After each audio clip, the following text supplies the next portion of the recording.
and good evening to Doctor and all my friends. Today our group, which is Group 1, will present to you topic 3, which is business income and losses. Before we continue, I want to brief first that the activities that we will involve today, there are 3 activities that will be conducted today. First is listening to the video presentation. Second is Q&A session, and the last one is Kahoot game. Therefore, we need you to get into the Slido website first by clicking the link in the chat box. So if any of you have a question to ask regarding this topic, all of you can write in the Slido website while listening to our group presentation video. Okay, now we let all of us see the outline that we will cover today, where today we will cover 6 topics as you can see in the slide here. Okay, so we go for the first subtopic, which is budget trade. Okay, as had been revealed by Doctor in the previous class, trade is the transaction that involves buying and selling. Having continuing and repetition in intention to get profit, while adventure in nature of trade is activity that led to maturing of assets to be sold, and the characteristics are presented by badges trade. So, now, what is actually the badges trade? What the meaning of the badges trade? Okay, in simple words, badges trade is a checklist or characteristic that had been used by HMRC, which is Her Majesty Revenue and Custom, in a non-ministerial department of the UK government, which is they are responsible for the collection of tax. It used this badges trade as to determine whether the activity should be treated as a business or it's just a hobby. Why? Why we need to determine it? Because business needs to be taxed while hobby are not be taxable. So, we want to know whether the activities are taxable or not. Okay, now let's see the first badges of trade, which is profit-taking motive. Where profit-taking motive is referred to the demonstration of motive to get the profit by the taxpayer, which means has intention to get a profit. Okay, so let's explore one of leading cases regarding this criteria. First case is Rutledge versus IRC. Okay, the issue in that case is whether the profit earned by a single purchase and the selling of the toilet rolls is trade or not. In that case, the fact is the taxpayer was on a business trip to Germany.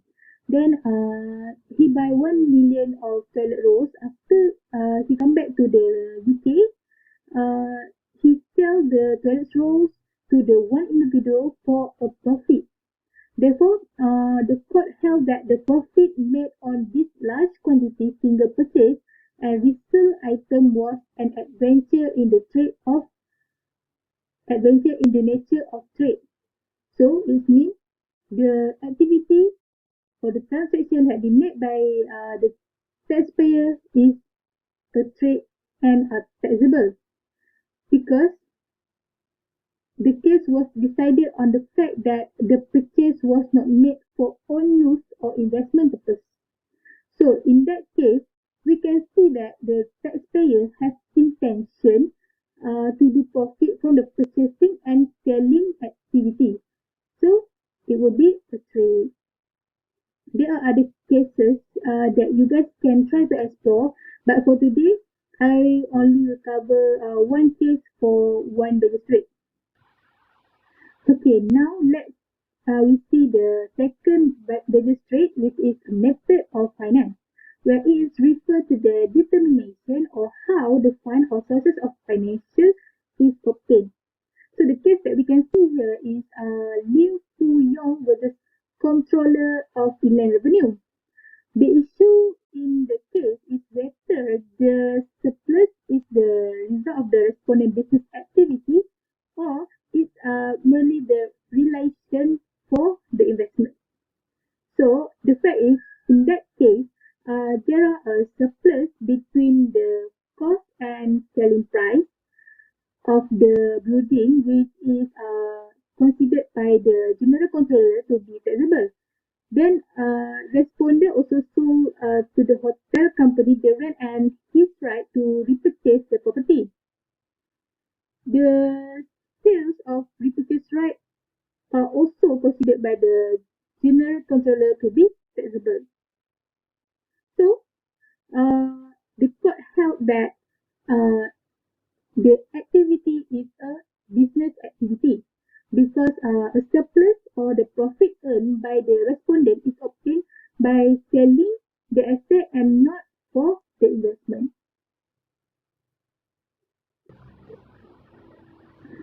Okay, third is period of ownership, where it means that when the period of asset ownership is longer, the less likely it to be betrayed, which it means that the longer an asset is held by the owner, the greater the possibility to argue that it was acquired as an investment, not a trade. So, the case here is Wisdom versus Chamberlain, where the taxpayer is an actor. Then he purchased a quantity of silver ingots as hedge against devaluation because he heard that the silver will increase in pounds. After 1 year, he sold the silver with high price. Thus, the court held that it is a trade because purchase in short-term basis is to realize the profit. It could be a trade because the less period of asset ownership, it leads to the trade activity. Okay, next is development or processing of assets. Okay, in simple words, if we modify or do improvement, include the material to the acquisition asset and have intention to earn profit by selling the asset back after the improvement process, it will trade as trading. So let's see the case here.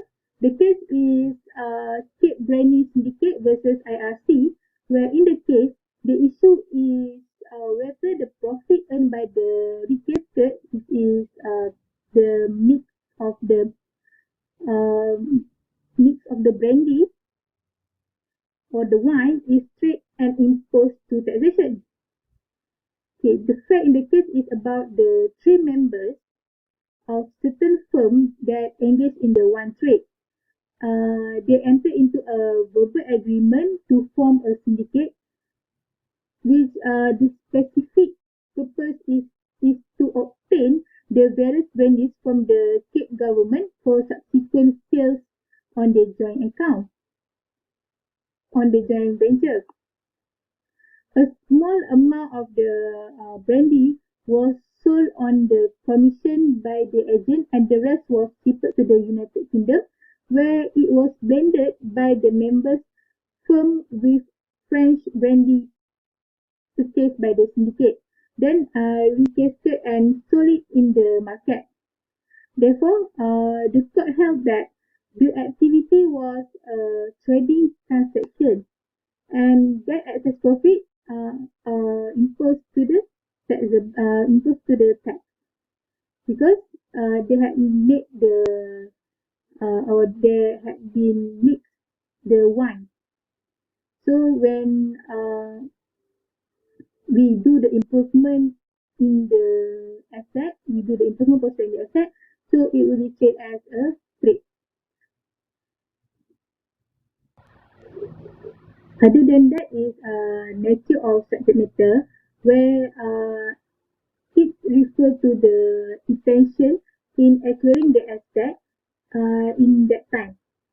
And if the asset is acquired in very large quantity, it may obviously point that it has intention to do the trading. So in the case of Commissioner of Inland Revenue versus Preston, in 1937 and 1938, the respondent, which is a woodcutter, bought a whiskey to an agent and want to resell the whiskey. And in 1940, the whiskey was sold, and this was the only matter of the respondent in the whiskey affair, which he just buy and want to resell. But he had no special knowledge about the trade, and he did not take the whiskey or mix or advertise the whiskey. Thus, he said that it's not a trading, but the court held that the profit earned is a trade because he had intention to buy the whiskey for resale in high price for the whiskey. Okay, number 6 is the condition leading to realization. This is also being the biggest trait in determining the trade or hobby, where it refers to the situation where the property skills are critical concern. There will be an element of trade if it means that there will be an element of trade if the skills is meant to realize the profit. So the leading case that we can see here is Lower Perak Cooperative Housing Society Berhad versus Director General Inland Revenue, where the issue here is whether the gain from the acquisition by the government of the subject lot are subject to income tax. In that case, taxpayers subdivide the land, and in 1968, the taxpayer entered into the several agreement with the housing developer, which the developer bought a portion of the subdivided land and obligated to sell the lot to the taxpayer member at the same price. The taxpayer also agreed to bear the cost of infrastructure construction for the lot. But however, the demand for home was not so good, and 41 out of 101 lots were left unsold. Cannot be sold, so to reduce the losses, the taxpayer had to sell the waste of the land to the developer and release him from his obligation to sell the remaining 41 lots to the taxpayer member. So in return, taxpayer are exempted from their obligation to build infrastructure. So the court held that the compensation for the compulsory acquisition of the land or the lot was not subject to the tax because it is not a trade, but the compensation is but it's only the compensation that exempted the taxpayer from obligate to build the infrastructure. Okay, last magistrate.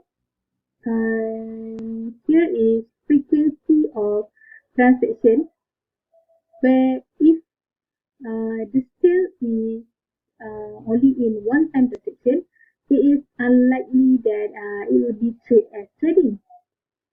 But if the owner has been purchasing and selling the property on frequently, the sales on property are treated as a trading. So in the case that we will refer is Pickford versus Ford, which the issue is whether the profit earned by the purchase of a cotton spinning mill with the intention of using it in a trade, but the condition was worse than expected when the mill was purchased because if something happened. So the syndicate then agreed to sell the factory properties little by little in order to make a profit. This is done for the several times number of mills. Meaning he sell the milk liter by liter, which several times.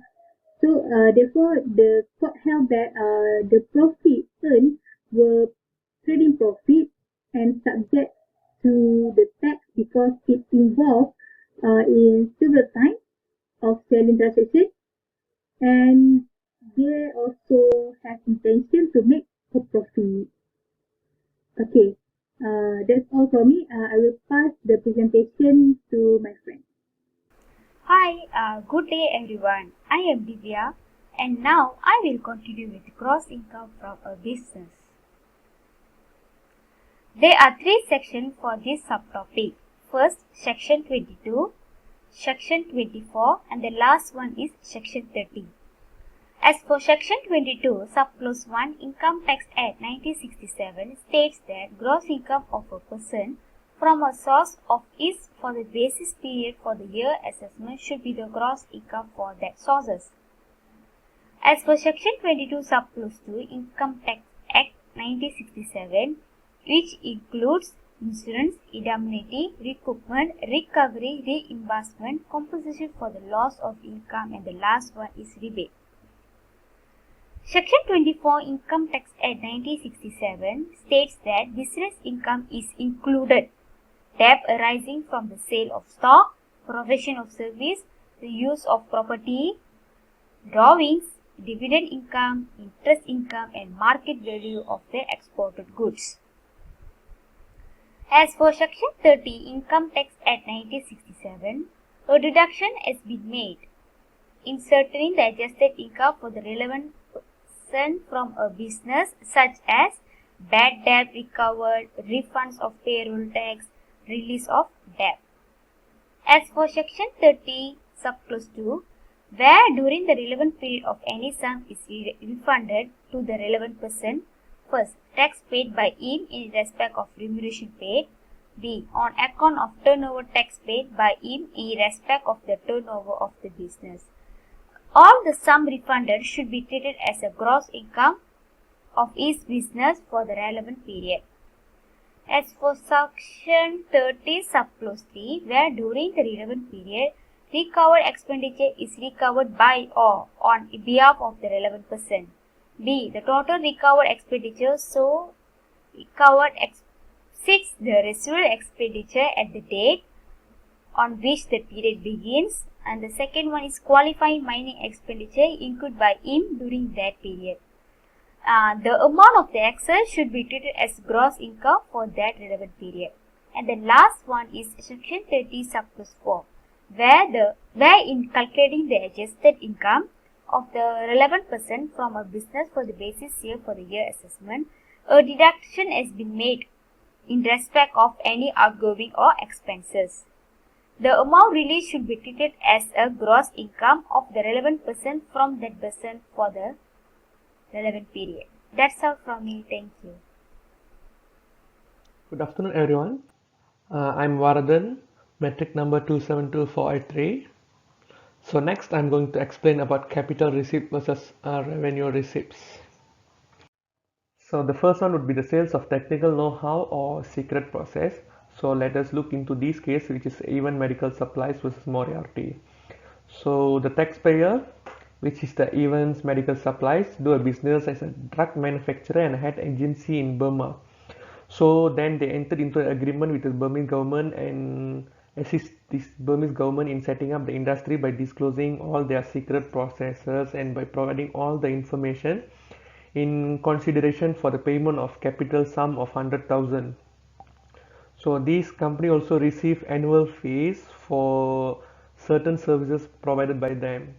So what was the decision in this case is it was held that this payment was a capital receipt, which is the 100,000 received for the secret processes. And the even medical supplies initially had an agency in Burma, right? So that agency has come to an end. So the next case we are going to look into is Jeffrey versus Royal Oils Limited. So the fact of this case is the taxpayer, which is Jeffrey, designed and manufactured aero engines. So he entered into a series of license agreements with various countries. So these countries is not willing to purchase his engines because they wanted to manufacture their own engines. But under this agreement, the taxpayer supplied drawings and manufacturing data and agreed to teach their technicians. So payment under these license agreements include amount of some lump sum given as consideration for the right granted in respect of the taxpayer's aero engine know-how. So the decision of this case is it is held that these payments was a revenue nature and not a capital nature. So because this is found that the taxpayer was not disposing any of capital asset under these license agreements but was exploiting its know-how in the best way possible in countries where it could not directly manufacture or sell engines. Next is sum received by way of compensation. So under this there are two ways. First is the realization of assets and the payments received for the destruction of the assets. Okay, first is sterilization of asset. Okay, the principle involved in sterilization is to stop its operation permanently, which it means the company will be no longer operating. So in simple terms, a tree will be not able to bear the fruit although the tree is still there, alive. Okay, so the first case we are going to look into is Glenberg Union versus CIR. So the fact of the case is the company is doing a fire clay business and the company has a lease agreement with a train company. So a railway was about to build over the mines operated by the fire clay company, and the train company directed the fire clay company to stop mining and paid a sum of compensation. So what was held is the compensation is the amount to compensate the profit loss of the fire clay company. Okay, it is a capital receipt due to the permanent loss of business profit of the fire clay company. So next case will be Burma Steamship Company Limited versus CIR. So the fact of the case is the shipping company placed a ship with a repairer to be overhauled. So the delay by the repairer results a claim of damages by the shipping company, which was calculated by reference to the estimated loss of profit due to the delay by the repairer. So what was held is this receipt would be taxable because asset is being delayed. Therefore, compensate in order not to sterilize the ship. So the second one would be the payment received for the destruction of the asset. What does this mean? This means the payment received for the destruction of the recipient's profit-making apparatus, which is the asset used by them to generate profit. Okay, let us look into the case. So which is Crombie and Company Limited versus CIR. So the fact of this case is the company in ship management business for 15 years. Okay, the contract was terminated after 8 years when the shipping company was about to wind up their business. So an amount of £16,000 was received as compensation. So due to that, the company lost the entire management business. So what was held is the compensation paid to the taxpayer for the termination of the management agreement was capital in nature and the sum was not taxable. So the next case we are going to look into is Castle Persons versus CIR. So the fact of this case is the company is on the business acting as a sales agent for various manufacturers and it has an agreement with an agency for 3 years and the contract was terminated and the company received 1500 as a sum of compensation. Okay, it was held that revenue is in nature and taxable because the termination of agency contract are normal incidents of an agency business. So that's all from me today. I would like to pass to the next presenter. Thank you. Now I will present about the adjusted income from a business. According to Section 33, A person's gross income shall be adjusted for the tax purpose by deducting from that sources all outgoing and expenditure wholly and exclusively incurred in the production of gross income. Wholly and exclusively, we can refer to the case Nielsen versus Robinson's. On the ground that he did some of his professional work at home, a lawyer claimed that the travel expenses from his home to his hearing place. The court determined that the expenses primary M is private in nature, with his career serving as a secondary M. Where there are two M, the first M of which is private, the entire expenditure is prohibited. Next, Horton versus Young. Bricklayer want to claim the cost of transportation from their home to the construction site, and they hold their equipment and books at home and meet with other contractors at there, and held that the whole expenses was allowable as it satisfied the wholly and exclusively rule. We can also refer to the Bentley, Stroud, and Lawless versus Benson 1952, the expenses of lunch incurred by the partner in a firm of solicitor in entering current client and discussing business method was subject of the litigation. It's held that the expenditure is allowable. The court lawyer Roman L.J. explained why the expenditure was allowable in the court of appeal. According to the Roman L.J., the term wholly refers to the amount of money spent, whereas exclusively is a method of motive, it must be slow. Another case, we can refer to the Malarial versus Dummer. The berries appear to assess the cost of replacing and laundering court dress as a tax deduction. The House of Lords held that the Commission of Income Tax is entitled to find that the expenses was not exclusively for the production of gross income, where both the business and other purpose were in view. According to Section 39, subject to any express provision of this Act in determining the adjusted income of any individual from any sources for the basis period for a year of assessment, no deduction from the gross income from that sources for that year shall be permitted. For example, private or domestic in nature, capital expenses not allowable by the Act. Example like unapproved fund. So first, entertainment, we can refer to the MV Alliance Sendirian Berhad versus KPHNDN. Carry on with the funnel package business, then pay a fee to a marketing agent, and then they introduce an incentive program for someone who meet their sales target. IRB held that the incentive is not entertainment because received based on a working performance, which follow the Section 818. Another case we can refer to Eli Lilly versus KPHDN. Pharmaceutical and animal health products are produced by the company. It is promoted by the hospital, pharmacies, and others organizations. The company invite the doctor and pharmacists to a conference and want to deduct the cost. And the court held that it can be deducted under the Section 18. Bismillahirrahmanirrahim. Assalamualaikum warahmatullahi wabarakatuh, and hi to everyone, especially to Dr. Nuraza. My name is Muhammad Muzaffar bin Muhammad Nazli, and my method number is 267813. So moving on to the next part of this presentation, which is the capital expenditure versus revenue expenditure. Before we go through in detail regarding the characteristic of these two expenditure, let's get to know first the definition for capital expenditure and also revenue expenditure. Let's go. So, what is capital and revenue expenditure?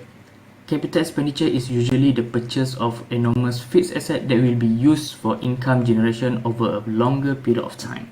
When calculating income for the year or for any businesses, expenditure of a capital nature are not allowed to trade action. While for revenue expenditure are usually referred to as ongoing operating expenses, which are short-term expenses used in running the day-to-day operation of a business. Income-related expenses or revenue expenditure are allowed to treat as a deduction towards the business income, as long as there is no specific legislation restricting that kind of deduction. Now, let's take a look to the characteristic of capital expenditure and revenue expenditure. So the first one is one-time expenditure or recurring expenditure. Typically, capital expenditure is considered as a one-time larger purchase of fixed asset that will be used for revenue generation over a longer period. While recurring general operating and administrative expenses, which are the regular and ongoing expenses required to operate a company, will be classified as revenue expenditure. The second one is part of fixed capital or circulating capital. Capital expenditure consists of the purchase of long-term asset, which is fixed asset capital, which an asset that lasts for more than 1 year and typically will have a useful life of many years. Circulating capital referred as ongoing operating expenses, which are short-term expenses that are used in running the daily business operation, and this kind of capital is related to the revenue expenditure. The third one is enduring benefit or a lasting asset. Long-term asset can be considered as a lasting asset which usually will provide income generating value for a company for a period of years. So it can enduring the benefit until the end of its useful life. And the last one is purchase of goodwill. So as we all know, goodwill is an intangible asset of a company, and this also can be considered as a capital asset to the company. So now, let's take a look the case law that relate to this part.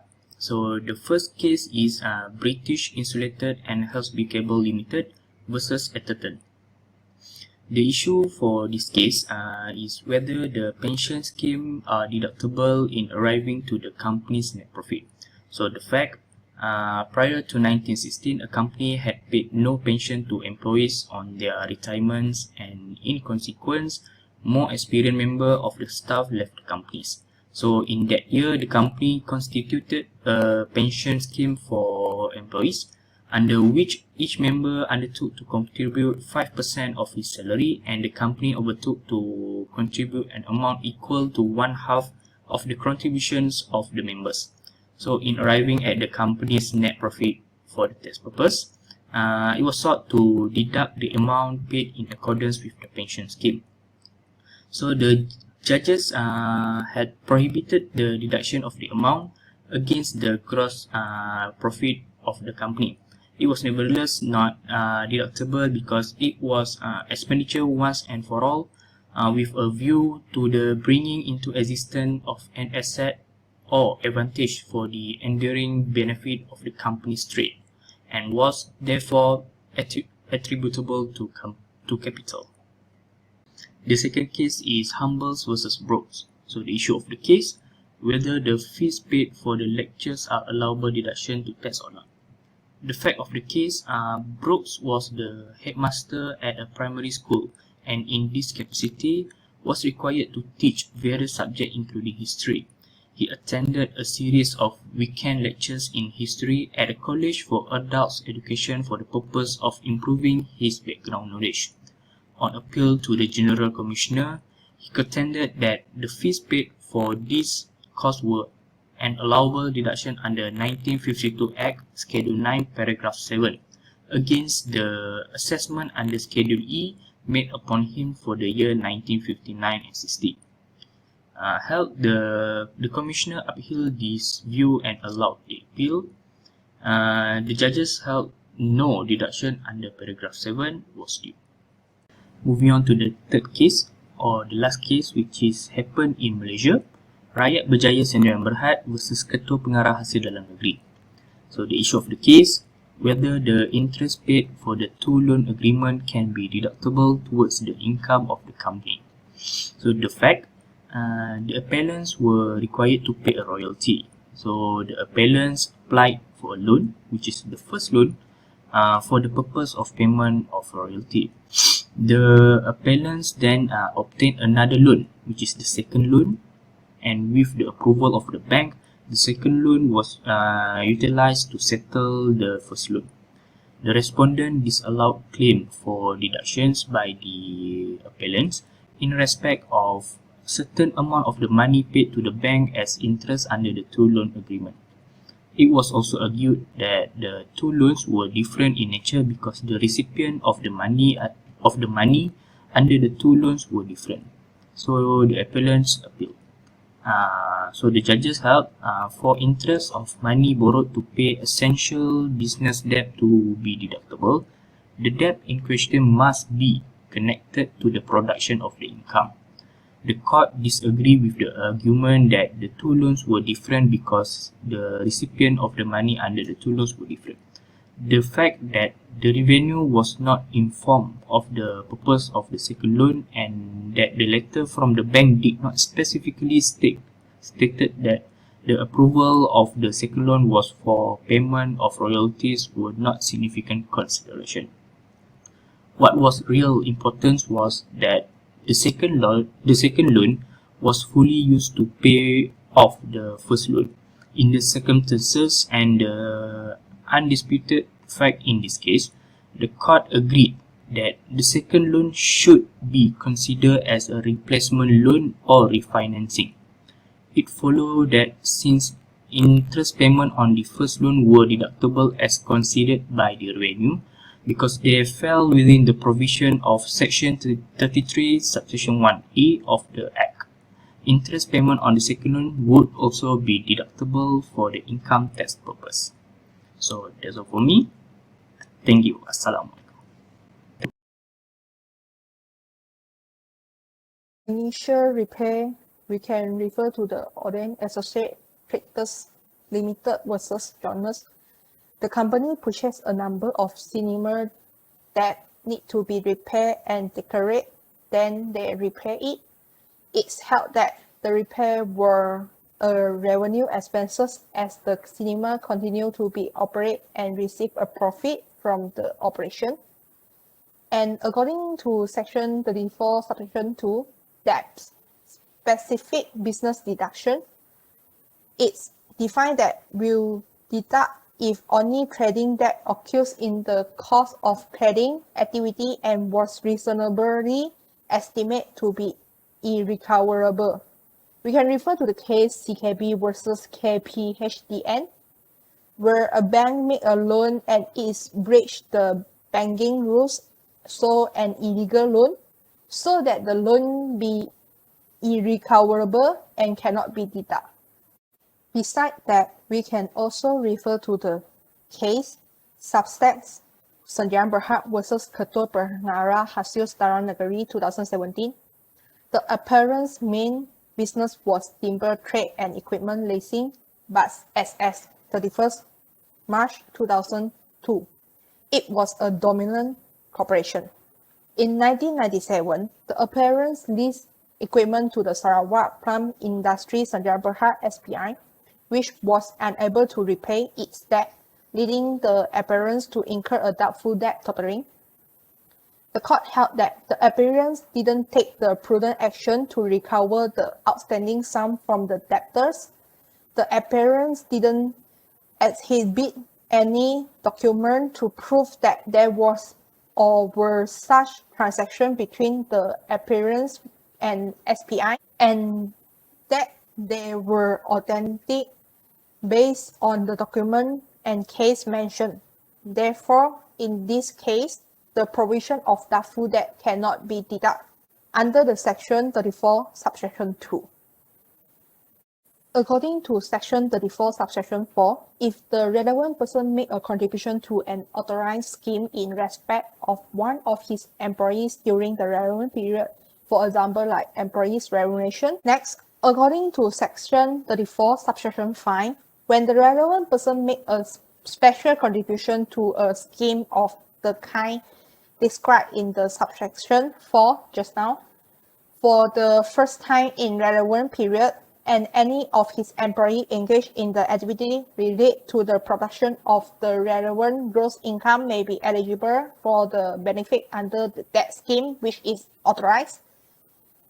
Next, for the section 34, subsection 7, is defined that any expenditure that is not capital expenditure on plants, machinery, fixture, property, premise, house, or structure can be excluded from the relevant gross income or work of a permanent nature or alteration, addition, or extension thereof, or in the acquisition of any right in or over any land incurred by the relevant persons during the relevant time on a scientific research related to the business direct undertaken by him or on his behalf.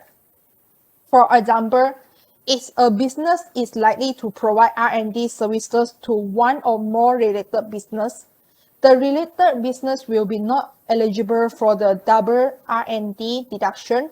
However, those related business can take the advantage of the single deduction of the scientific research, which is allowable under this section 34, subsection 7. That's all from me. Thank you. I will pass to my partner to explain Thank the you for the next section. previous presenter. Now I will cover the last subtopic, which entitled Derivation of Business Income.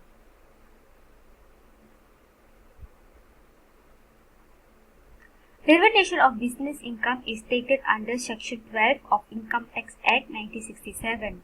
As for subclause 1, it is necessary to ascertain any income of person derived from Malaysia. First, the gross income for the business that is not attributed to the business operation conducted outside Malaysia is deemed to be the derived from Malaysia. If the business consists entirely or partially of the manufacturing, growing, mining, producing or harvesting in Malaysia. As for subclause 2, a business which applies to the business is carried out on Malaysia and the gross income of the business consists of dividend or interest. That's all from us. Thank you.